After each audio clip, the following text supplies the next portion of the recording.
Hello ladies and gentlemen, and welcome back to another Jurassic World Dominion theory video, where today we'll be discussing the potential as to whether or not BioSyn had any influence in the creation of the Indominus Rex.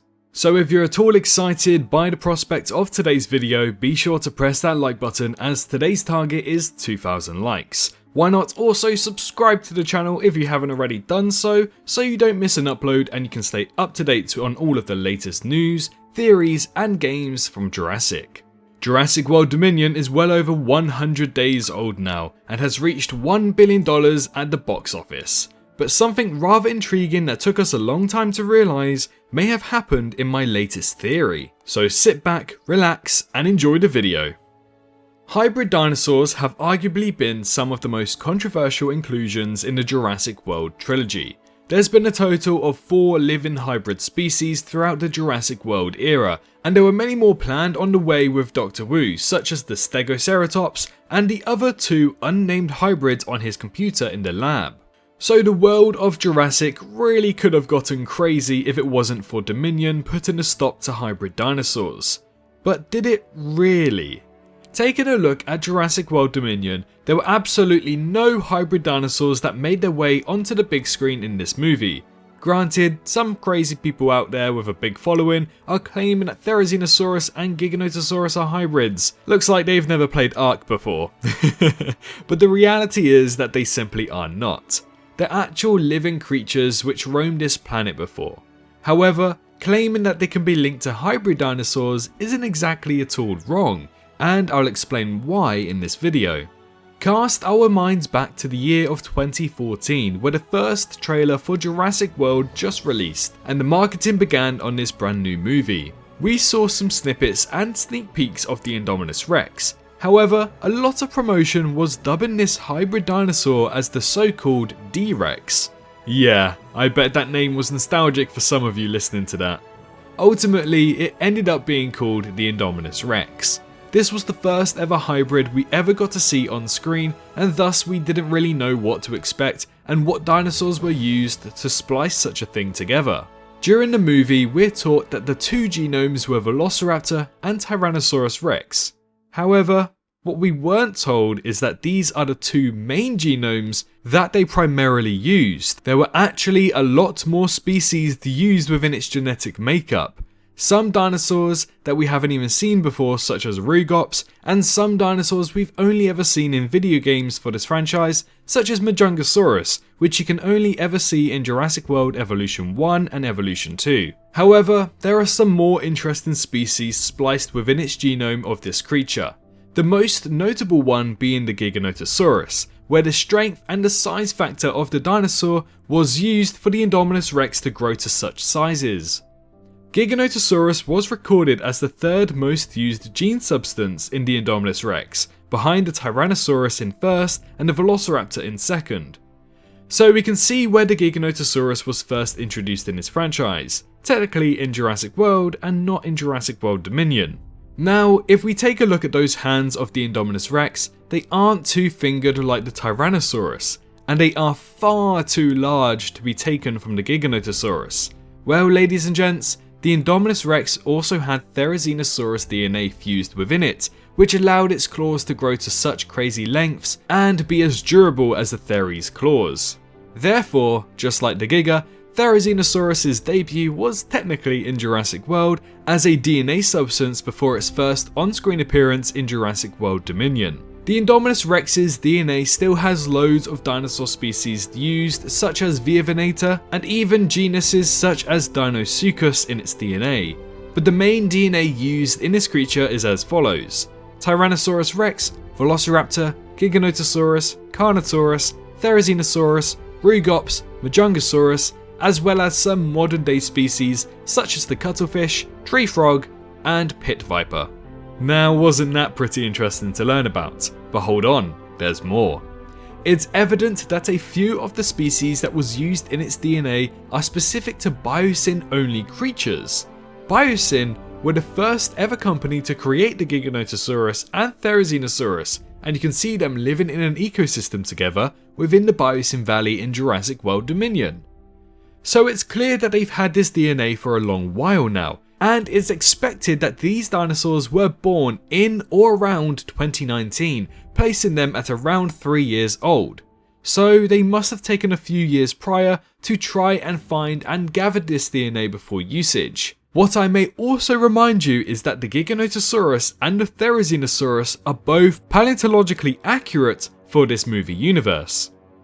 The Giganotosaurus that we see in Jurassic World Dominion looks pretty much exactly like its Cretaceous counterpart seen in the prologue short film. So to create these creatures, they needed 100% complete DNA in order to create them, and it must have taken some time for that to happen, likewise with the Therizinosaurus. So I don't doubt that there's a chance that the DNA of these creatures was handed around and sold to other parties. This is where it gets a bit interesting. But why would BioSyn do this? Well, thanks to the newly released Dino Tracker website, we've learnt that Lewis Dodson became CEO of BioSyn back in the year of 2013.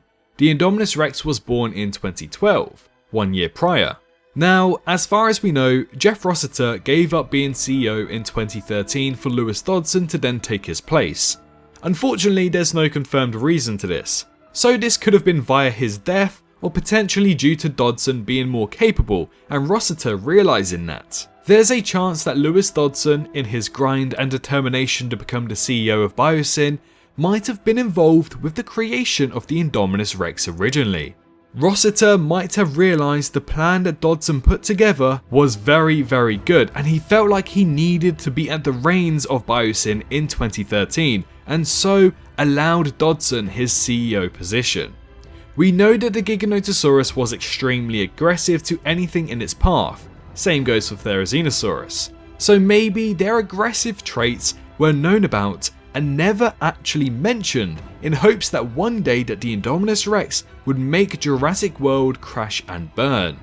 Now, to play devil's advocate here, in Camp Cretaceous Season 5 during Dodson's first ever scene, he mentions how he had original plans for BioSyn with dinosaurs, and that BioSyn put a lot of money into dinosaurs as well. He went on to explain that they were then made to look like fools due to the crash and burn of Jurassic World. So there is an argument to be made here that Lewis Dodson never intended for Jurassic World to crash and burn like this. Either way, it aided to the growth of BioSyn eventually, so if he did, it wasn't his worst evil plotting scheme ever made. Looks like he's been through a lot. No matter, he'll do fine. Do fine for what? BioSyn put a lot of money into dinosaurs. Then this place crashed and burned, and now we look like fools. We have to prove to the world that dinosaurs aren't the bad investment. Masrani and Hammond were. So let's say that this was Dodson's plan all along, to sell secretive DNA to either InGen or Dr. Wu without noticing. Some of you will be thinking, Swerve, how did they do all of that secretly? Wasn't making the Indominus Rex a lucrative secret thing? And to that I'd say, you're right. But for reference, let's go back to 2001, shall we? 2001, the year of Jurassic Park 3 and the year of the Spinosaurus, and me. We're aware that the Spinosaurus was made in 1999 and had a terrible start to life after being tested and treated on many times before being released into the wild in the year of 2000. However, its creation story is very interesting. You can find out more information of its entire life story in a separate video of mine if you wish to know more in depth about this information. But to a T, the Spinosaurus was made during the amalgam testing in the late 1990s. These tests led to the creations of the Ankylosaurus, Coryphosaurus, Ceratosaurus, Spinosaurus, and much more. These tests were also very illegal, that was never written down anywhere. For so long, we were led to believe that Dr. Wu and a few rogue InGen scientists created the creatures we saw in Jurassic Park 3. And that was essentially the end of it. However, soon comes Dino Tracker's website, which is canonical. They gave us some interesting new details about the amalgam testing and how the Spinosaurus was a whole entire project called Project Regenesis. Once you go on over there and read the full report, you can see that BioSyn workers actually snuck themselves in to work under Dr. Wu without Wu's knowledge. They were sent by BioSyn themselves in hope to salvage any research they can find for their company. This is only known to the report that we see on Dino Tracker, so I assume that Dr. Wu and InGen never learnt of this occurrence. So, as the famous saying goes, history repeats itself. I am sure that if this was the plan of Dodson all along to bring down Jurassic World by selling aggressive dinosaur DNA to be used and fused within the Indominus Rex, I can guarantee that BioSyn didn't stop there, and that there's a huge possibility that BioSyn workers went undercover once again, but this time as Masrani global workers, and proceeded to help Dr. Wu create the Indominus Rex without him realising. Thus leading to the downfall of Jurassic World and InGen Masrani, allowing Manticorp to rise up, sell technology to BioSyn, and then BioSyn to rise up through the years, awaiting a perfect moment.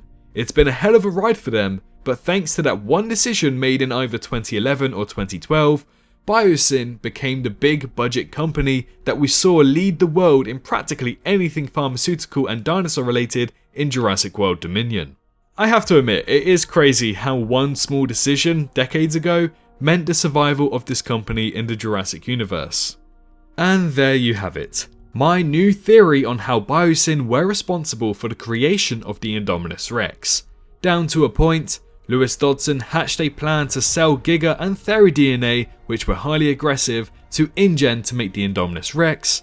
BioSyn workers then sneak their way in and help Dr. Wu create the Indominus Rex. Lewis Dodson then becomes CEO, Jurassic World burns down thanks to the Indominus Rex, Dodson has new plans for dinosaurs, BioSyn proceed to buy and steal new technology from Manticorp, BioSyn then become the biggest company involved with dinosaurs, and eventually BioSyn become what we see in Jurassic World Dominion, all thanks to that one decision by Lewis Dodson over a decade ago. Wow. I get that some people may think that this is a crazy theory, that always happens. However, you must admit that there is enough evidence and connections here to suggest that this theory could potentially become a reality. I'm interested to know what you guys thought of this theory in the comments below, so feel free to share your thoughts, and whilst you're at it, don't forget to like the video if you enjoyed and subscribe if you are new around here. But in the meantime, thank you all so much for watching today's theory video. It means so much more to me than you know. I hope you're all staying safe out there, and I'll see you all in the next one. Bye bye. Hello, hi, you. Did you enjoy the video? Just a little reminder to press that like button and also subscribe. I just want to thank my Patreons for this month on screen right here, as giving me that little extra support really does go a long way. But anyways, I hope you guys have an amazing rest of your day.